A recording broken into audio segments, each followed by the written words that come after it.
I think it's the SEC. I've always thought it was the SEC.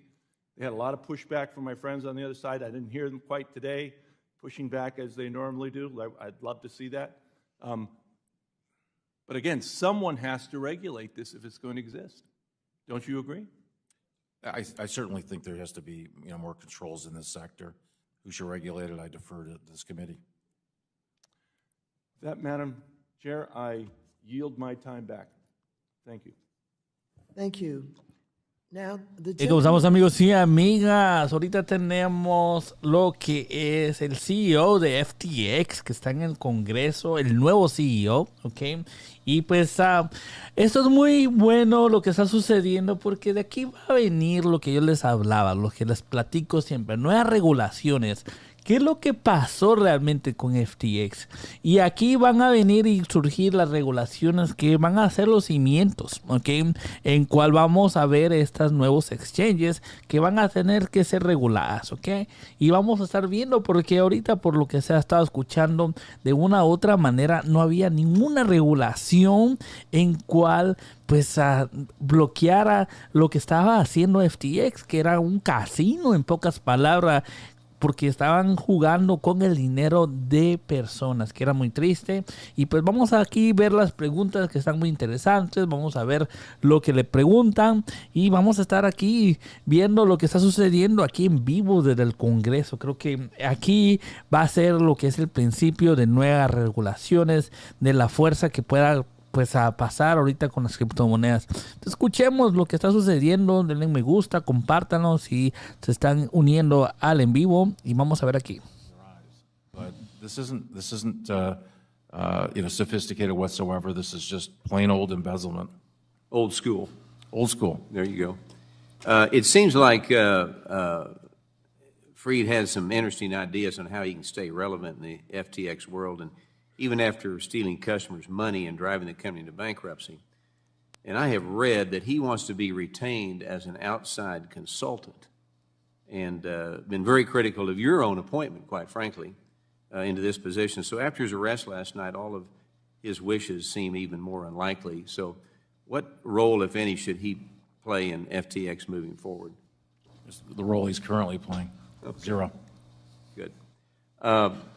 You stated that FTX was a platform allowing for users to trade digital assets. Were users engaging in simple exchanges of assets, or were users permitted to engage in leveraged, complex transactions? Yes. I'm sorry. Can you repeat your question? Sure. You stated that FTX was a platform allowing for users to trade digital assets. Were users engaging in simple exchanges of assets, or were users permitted to engage in leveraged, complex transactions? Yes. You also stated that you have recovered over $1 billion in assets. Can you give a description of the nature and type of assets you have recovered to date? We've recovered over $1 billion of crypto assets. These are, coins of various nature, and we've secured those. But that's been our primary focus. We've certainly also secured, our cash in all of our bank accounts. The bank accounts were frozen. We've got control over those accounts with new authorized users, which certainly includes myself. But our main goal is to secure the cash and secure the crypto assets, and that is an ongoing venture. Okay. Thank you for being here, and I yield my time back.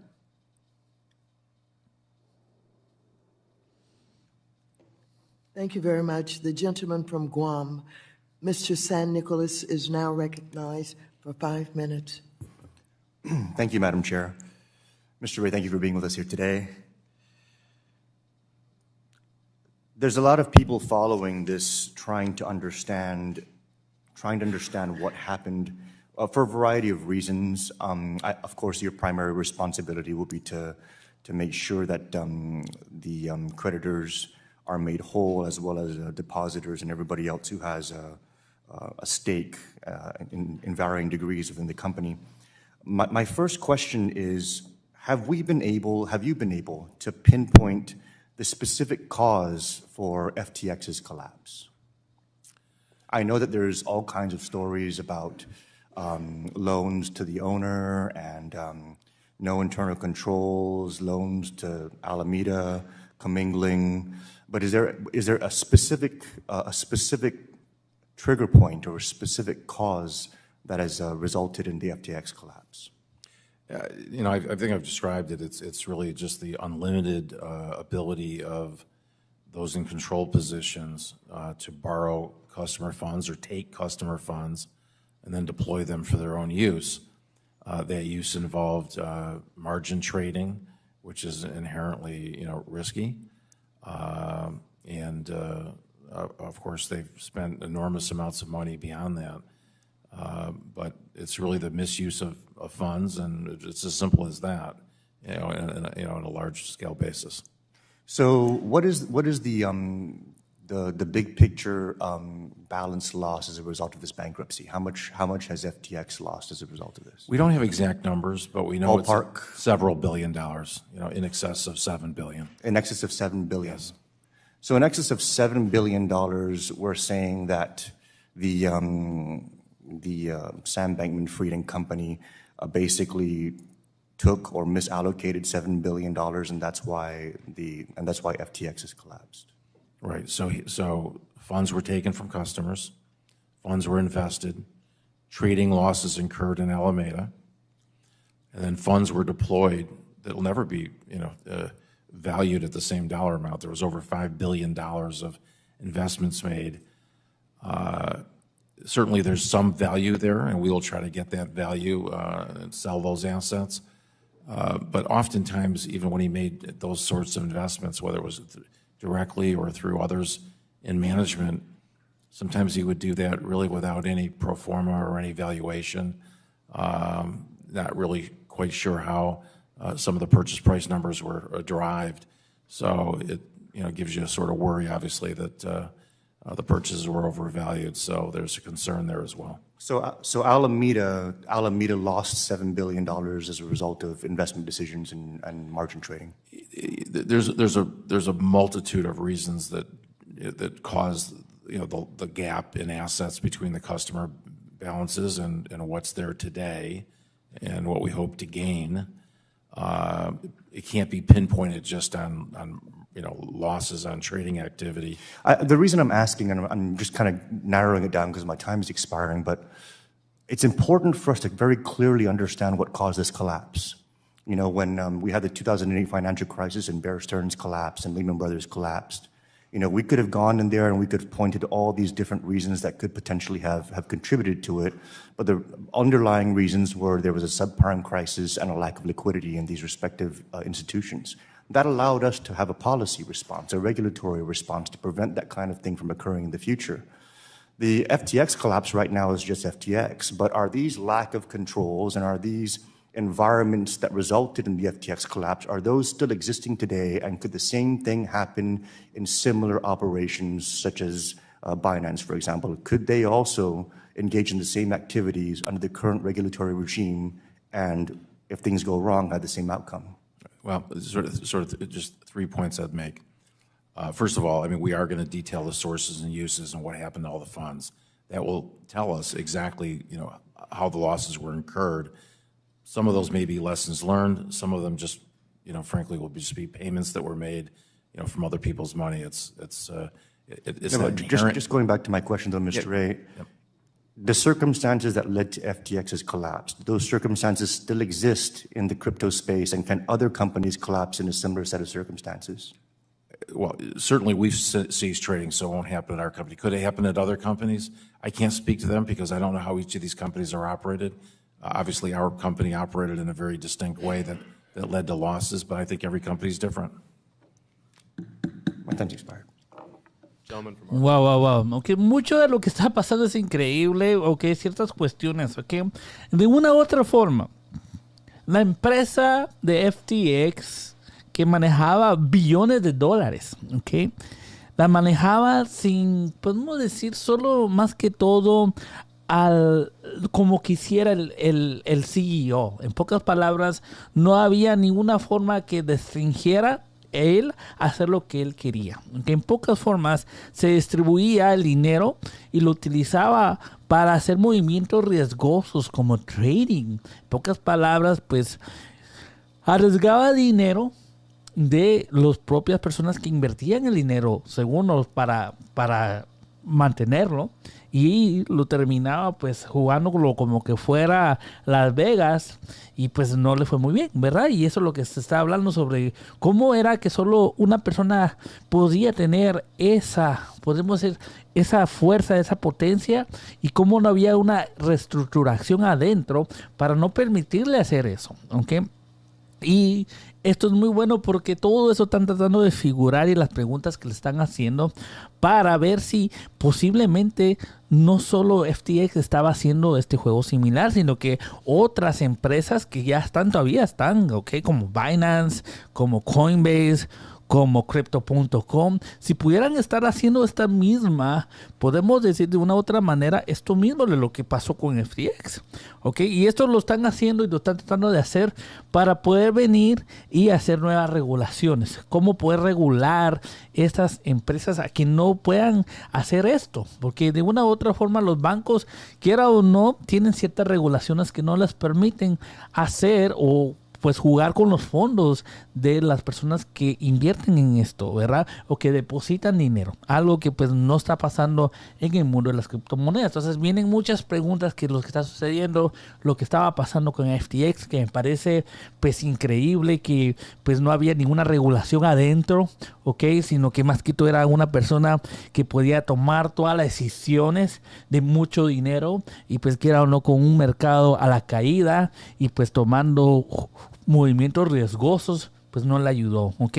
Incluso llegar hasta venir e invertir dinero de personas que depositaban en margin es súper riesgoso y lo estaban haciendo y por eso se perdió mucho dinero. Entonces es increíble, muy buenas preguntas. Aquí estamos viendo estas preguntas que le están haciendo al nuevo CEO de FTX, ¿ok? Está el Congreso tratando de sacarle para ver de dónde van a estructurar estas regulaciones que van a salir. Y esto que yo siento que esto pueda cambiar en las criptomonedas. Estas regulaciones las quieren venir a implementar lo más rápido posible porque como le hicieron la pregunta al CEO de FTX, si él pensaba que habían otras empresas afuera que estaban haciendo lo mismo que FTX y que todavía están, ¿ok? Hablando sobre Binance, sobre Crypto.com y están tratando de descifrarlo para poder poner estas regulaciones para ver que si no lo puedan hacer, ¿ok? Porque cómo era posible que pues una persona como Sam Bankman podía tener la fuerza de apostar dinero de otras personas, ¿verdad? Entonces, esto es lo que está tratando de pasando. Muy bueno está. Escuchemos. Yo creo que esto va a ser un paso, sea positivo a las criptomonedas o negativo. Vamos a ver qué es lo que termina pasando. Pero muy buenas preguntas. Disfrútenlo. Aquí estamos. So you feel the same way about their performance based on the books and records you've seen, that they also were inadequate in serving as an auditing firm? I don't want to, I certainly don't want to disparage that firm. We do have to look through the books and records and look at the audits themselves and see how comprehensive they were to see if the audit would have picked up anything that we see. And certainly we're going to look at the related party disclosures that are in those audits, whether there's any footnotes or exceptions. We need to go back and look at all those audits just from a look back perspective to determine what maybe could have been done that wasn't done. Do you anticipate the United States being a creditor in these proceedings, either for tax purposes? It's premature to tell. I mean, we're certainly looking at that ourselves, and to the extent that we find any irregularities in the tax area, we'll certainly be notifying the IRS, but nothing we've seen at this point. But again, our investigation is so early. You state that the internal controls were the weakest that you've seen sort of in your experience, but FTX US and FTX.com, essentially there is no distinction between those. And so whether you were an international investor or a domestic investor, it's all the same pot. Is that fair to say? I mean, that is certainly our worry. I mean, there's a limited amount of U.S. customers in the .com exchange, but we are focused on, commingling, and we're worried that the silos weren't respected for purposes of the crypto assets. Gentleman's time has expired. The gentleman from Connecticut, Mr. Himes, who is also the chair of the Subcommittee on National Security, International Development, and Monetary Policy, is now recognized for 5 minutes. Thank you, Mr. Chairman, and thank you, Mr. Ray, for being here and for undertaking this remarkably complicated task. You know, at the end of the day, our job here is to learn from the mistakes that were made, who made them, and what we can do going forward. Like it or not, we're moving into a crypto assets, crypto world, and we really do need to learn. This whole thing has the feeling of a Hollywood blockbuster. That's why the cameras are here, right? We've got a 30-year-old gazillionaire who raised billions of dollars, living in some condo with a bunch of young people, exotic products, tokens, and crypto assets. It feels to me, though, as I look through particularly the SDNY indictment unsealed this morning, that a lot of what we're seeing here is as old as the hills. It's wire fraud. It's misleading investors. It's commingling of funds. This is as old as the hills. There is something that I really do want to ask you about, though, which is a little different here. All the good work you've done with other companies, you were dealing with, by and large, money in banks or in other financial institutions. Here we've got tokens, which evidently were things of, quote, value, valued in some way or another, that were used as collateral, living in places called wallets, not in banks. So my question for you, that feels to me like what's exotic and different about this. How much more challenging is your job going to be because you're now operating in a world of tokens and wallets as opposed to dollars and banks? And what might, I know you're hesitant to get into regulatory questions, but what should we be thinking about, if nothing else, to help with more smooth unwindings of the inevitable bankruptcies that will occur in this industry moving forward?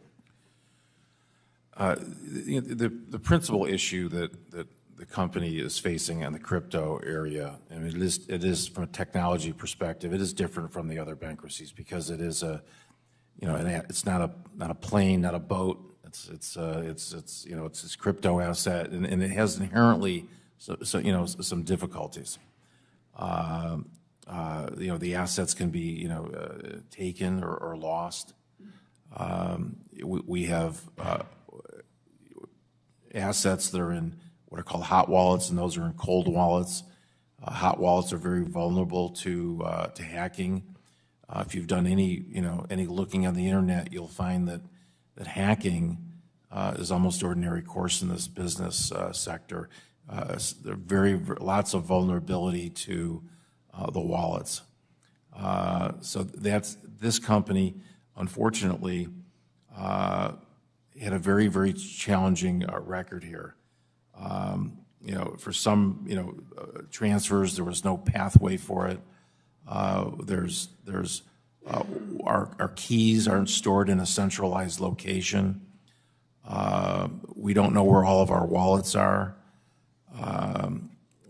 Passwords were sometimes kept in just plain text format. So this company was sort of uniquely positioned to fail. The lack of discipline on control of the wallets, their storage, the storage of passwords, allowing multiple users to set up accounts, almost created an environment where there was not a complete inventory of wallets. You can learn some lessons from that. I mean, you need to have more controls, more discipline, more centralized accounting functions, more oversight and management. That's not to say that things won't happen. The hacking might occur. Yeah. Thanks, Mr. Ray. I have one more question, but I really appreciate that. We got to follow up on that because that's something for us to do. The other thing that I can't stop thinking about here is, again, 30-year-old gazillionaire. I get it, all sorts of attractive things. Some of the supposedly smartest money on the planet, venture capitalists who are paid tens of millions of dollars to invest money, and maybe I wouldn't care if it was just the money of the very wealthy, but they're investing pension money. They're investing university endowments, companies like Lightspeed, Sequoia, Greylock, the best of the best invested in this. And you told us, you made a statement that this was the worst governance, the worst you had ever seen. Did you see any evidence of any appreciable due diligence on the part of these entities that gave Sam Bankman-Fried hundreds of millions of dollars? Yeah, I'm not aware of what these parties may have done in terms of their due diligence. It is surprising, obviously, in light of all the circumstances. But I don't know what they did internally to verify these investments. So, well, obviously, only they know that. Thank you. Thanks very much. Yield back. Gentleman from Minnesota, Mr. Emmer, is now recognized for 5 minutes. Es increíble realmente todo lo que pues estaba pasando en FTX. Digamos, aquí lo que nos está diciendo el CEO de FTX en este momento, que ni siquiera tenían, podemos decir, una buena lista de protección de password. Recordemos que, pues sí, uno de los riesgos más fuertes entre el mundo de criptomonedas son los hackers, ¿verdad? Y pues ni siquiera tenían un buen control en eso, ni siquiera tenían una buena lista de password, de contraseñas, de quién manejaba todo eso.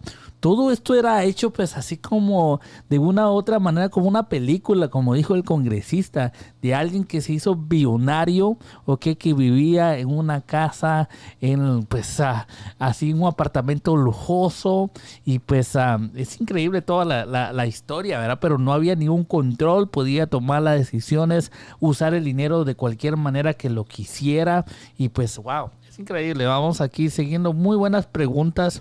Recordémonos que el Congreso está ahorita cuestionando al CEO, de FTX. Le está haciendo preguntas. Quieren tratar de figurar, cómo pueden venir y que esto no vuelva a pasar, porque mucho del miedo es que de una u otra manera esté pasando todavía, que este mismo, como no hay ninguna regulación muy fuerte, pues que esto mismo pueda estar pasando en Binance o pueda estar pasando en Crypto.com, pueda estar pasando en Coinbase, ¿verdad? Y yo sí me aseguraría que en este momento pues están aquí los CEOs de estas compañías viendo lo que está sucediendo y las preguntas, ¿verdad? Porque todo esto pueda venir y pues surgir algo, Están hablando sobre que si era la SEC, pues debería de estar regulándolos, ¿verdad? Entonces mucho viene de esto. Vamos a seguir viendo, denle me gusta, compartan el video. Estamos viendo aquí al CEO de FTX, John Ray, es el nuevo CEO, no el antiguo. Recordémonos que el antiguo ya fue arrestado, entonces están preparando los cargos, entonces démosle me gusta, compártanlo. Token registration with the SEC that would benefit both parties. It would expand the SEC's jurisdiction in exchange for the SEC's preferential treatment of FTX over other industry participants. We understand there was a lot of activity to move this idea forward, including the circulation of draft short-form disclosures that would enable filers to get tokens listed on this newly formed bespoke exchange. Mr. Ray, I know you're handicapped with the information you currently have obtained, but Chair Gensler refuses to answer our questions or testify before this committee. Will you commit to sharing with this committee any internal documents you come across regarding communication between FTX and Mr. Gensler or others at the SEC? We'll fully cooperate, with the committee and the regulatory authorities with respect to our investigation. Again, specifically, I just want copies that this committee will want copies of those communications to the extent they exist. We can certainly work with your staff to get you what you need. Thank you. And Mr. Ray, I appreciate you mentioning your concerns in the beginning of my questioning about the concentration of power in a small group of individuals with no oversight. That is the exact problem that open and permissionless technology like crypto and blockchain solve. It solves for the problems of centralization. You stated in your testimony that you've never seen such a, quote, utter failure of corporate controls at every level of an organization, from the lack of financial statements to a complete failure of any internal controls or governance whatsoever, close quote. FTX had disastrous or even non-existent systems for accounting, audit, cash management, cybersecurity, human resources, risk management, and other unacceptable management practices that currently make your job to uncover the facts quite difficult.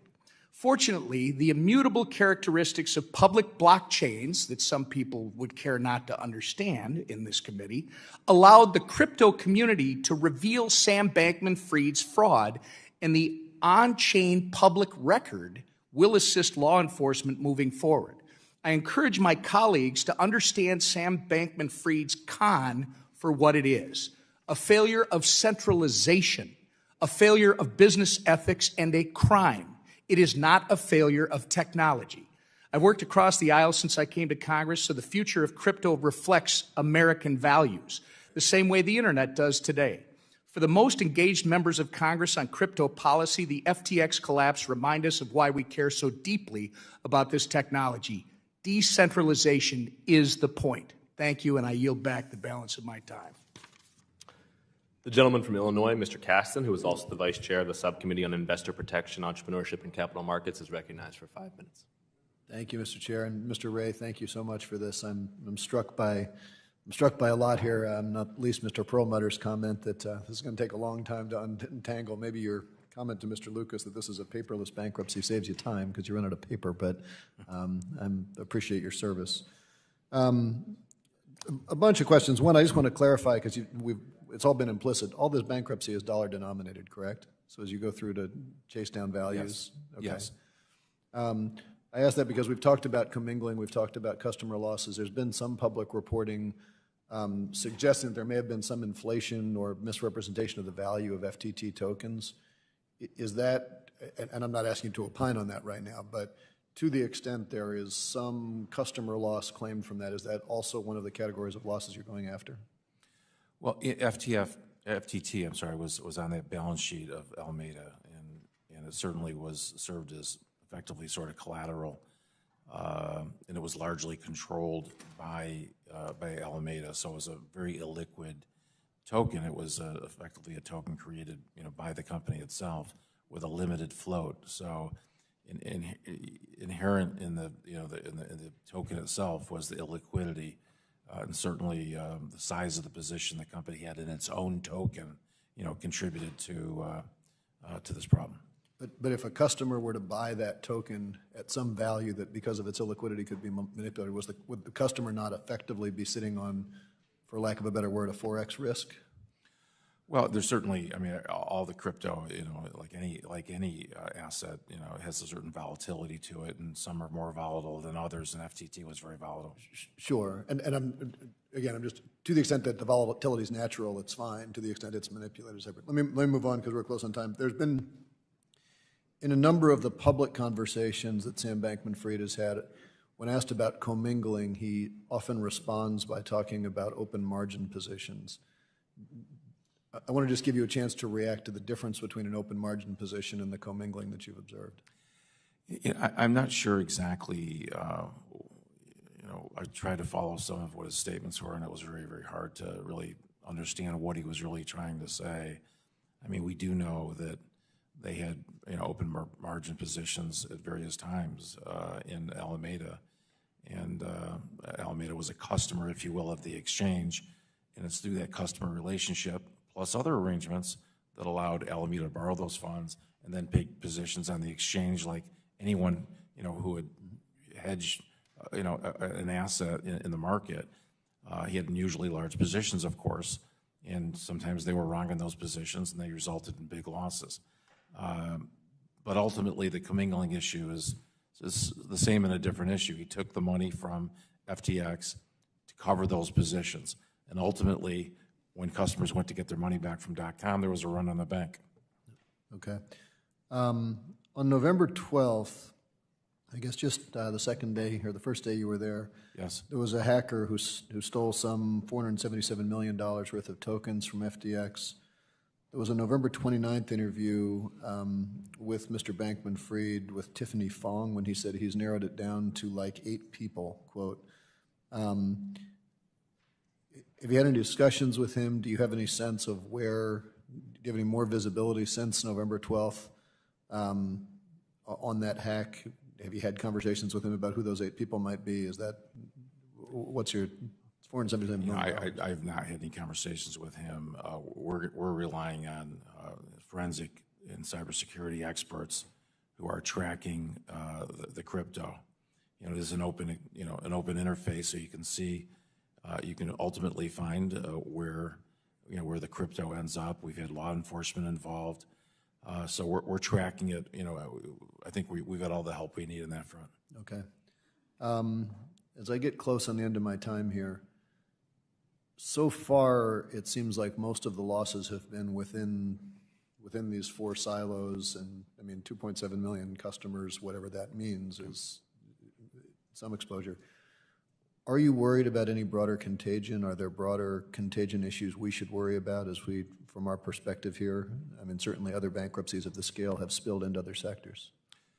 Look, I think the industry, we've made a number of investments in the crypto sector. If you look at that portfolio of $5 billion, one of our major investments, top 20 investments were in the crypto sector. So it's a very trying time for the crypto sector, and what I worry about is the impairment to that portfolio of $5 billion, because obviously that's a recovery pool for our customers. Thank you. Yield back. The gentleman from New York, Mr. Zeldin, is now recognized for 5 minutes. Thank you. Mr. Ray, I know you referenced earlier that you had not yet read Sam Bankman-Fried's testimony that was prepared for today. I had a question that I wanted to ask, and I was going to read you something that he had included in his remarks. In late 2021, I believe that Alameda Research likely had a net asset value of substantially over $50 billion market to market. I believe that Alameda was likely leveraged long, perhaps about 1.1 times leverage. That is, it had corresponding assets for roughly 90% of its position, borrowing the remaining 10%. That was roughly 1/20th of the maximum leverage FT allowed and roughly 1/3 of the leverage assumed by the average FT margin trader. In early November 2022, over a 3-day period, the market value of assets that Alameda Research had held declined dramatically, I believe, by more than 50%. Have you yet seen any evidence of a market value drop in Alameda's assets before November 2022? We haven't gone back to trace, the actual, to compare his statements with what actually happened in the marketplace. I mean, clearly there was volatility and a huge market drop in crypto over that 12-month period. So it wouldn't surprise me that, his leverage numbers changed, perhaps even dramatically during that time period. I think the problem at the heart of this is that, his positions, the collateral he had behind that, he didn't have the same auto liquidation provision that a margin account would normally have. You usually can't lose, if it's structured properly, you shouldn't be able to lose more than your collateral. Otherwise, the position closes out and there's no harm. And the brokerage firm, if it's a brokerage account, for example, they wouldn't be short cash. They wouldn't have to go out to get the money from you. You close out the position. None of that existed with the Alameda positions. They had almost a complete ability to lose money beyond their collateral.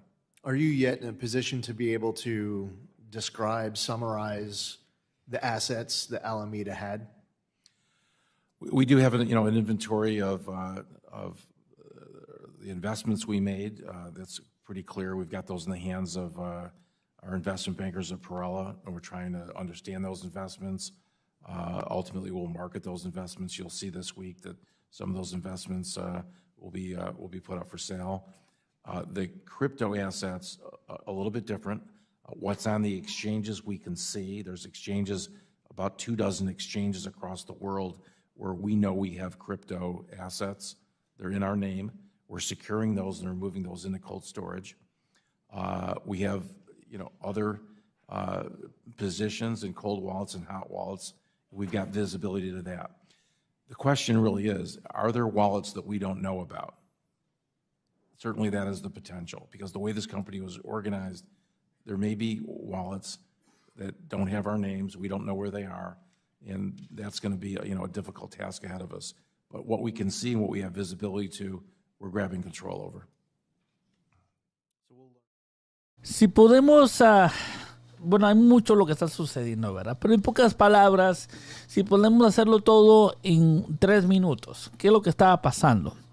Sam Bankman estaba, pues, de una u otra manera tomando decisiones y apostando el dinero de clientes, ¿ok? Sin ninguna regulación. En pocas palabras, podía decidir en venir a inversionar dinero de clientes, apostarlo. Ahora, esto no es buena idea, más en un mercado a la baja, pues esto no le ayuda. Entonces, de una u otra manera tenía la potencia de hacer apuestas, porque eso era lo que están hablando sobre esto, ¿verdad? Como un casino, en pocas palabras, ¿ok?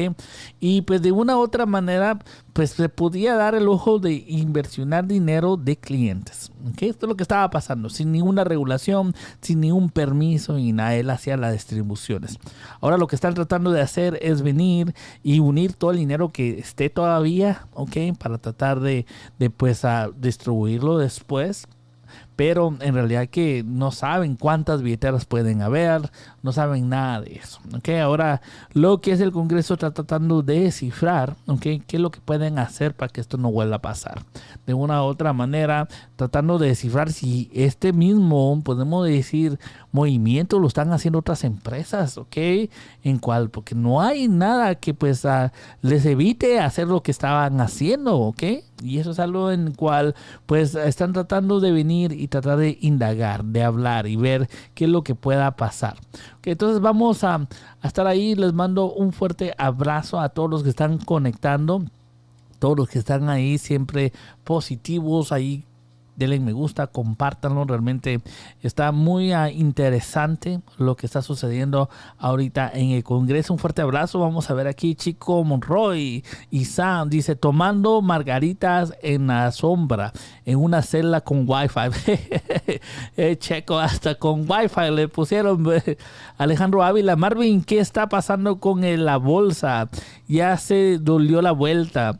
Bueno, recordémonos que pues yo creo que la cereza mañana el tío Jerome la puede poner. Los datos, miren, a veces tenemos que entender que los datos no mienten, ¿ok? Aunque la bolsa esté roja y haya dado la vuelta, los datos no mienten y los datos del CPI fueron buenos, ¿ok? La inflación está cayendo.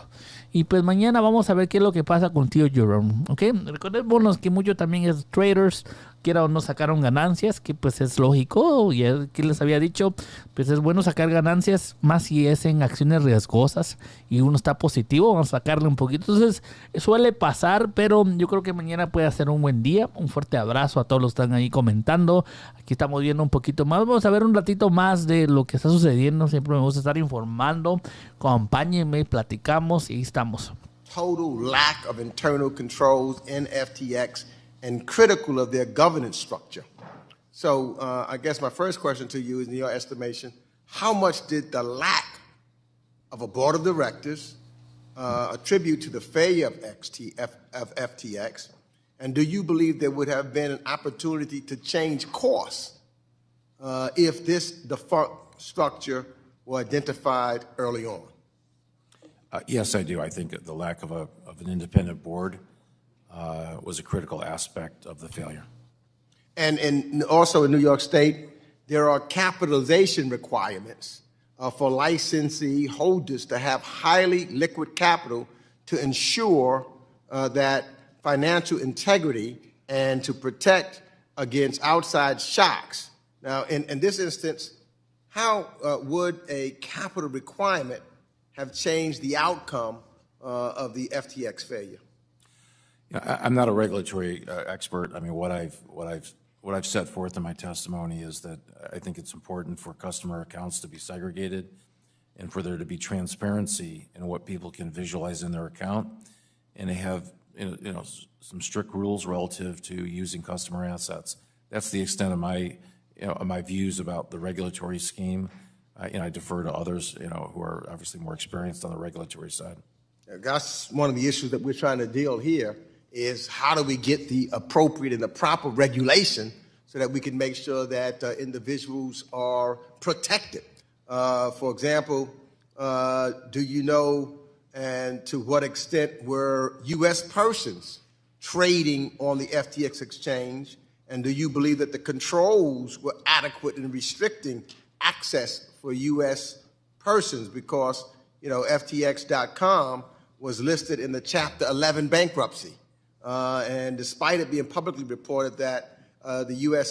subsidiary was a stronger position than its parent because of the narrowed offerings and oversights, there still seemed to be this direction toward U.S. Persons. So what do you think? Do you think that there should be, or the restricting access for U.S. persons or the controls were adequate? Well, certainly there was a limited number of people that invested on the .com, which was not the intended use of that exchange. How that happened, obviously, we'll have to investigate, and where the breakdown was, internally in our controls that would have allowed that to happen.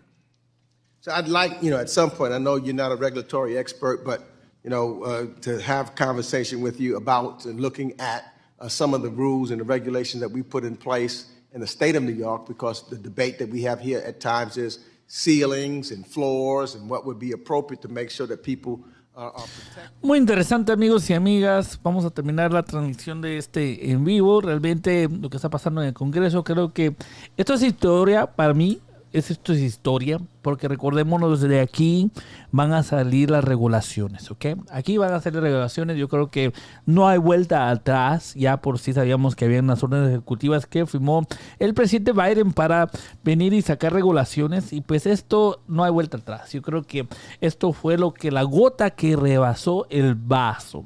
Y creo que todas las preguntas que todos le están haciendo a FTX, al CEO, al nuevo, pues van a eso, van a tratar de una u otra manera venir y pues ya concretar, podemos decir esto, ya venir y sacar estas regulaciones que vamos a ver que los nuevos exchanges y los que ya están van a tener que ser regulados. Porque sí, en realidad que de una u otra manera, FTX, para todo el dinero que están manejando, era increíble que solo una persona tenía la capacidad de hacer cualquier decisión que quisiera con tanto dinero, ¿ok?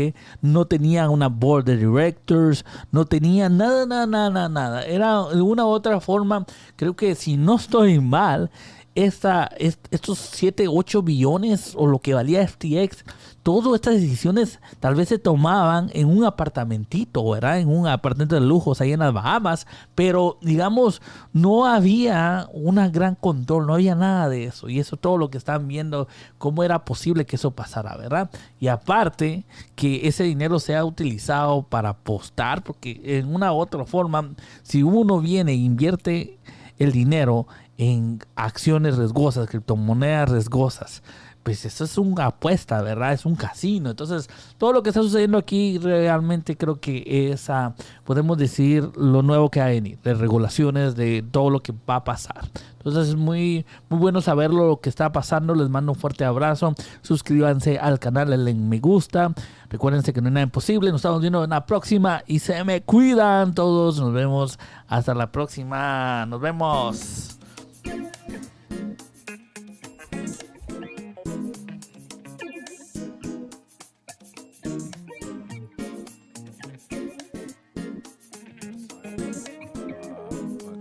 Right now, we have a few $100 million of value. Again, we have the book value as of say today.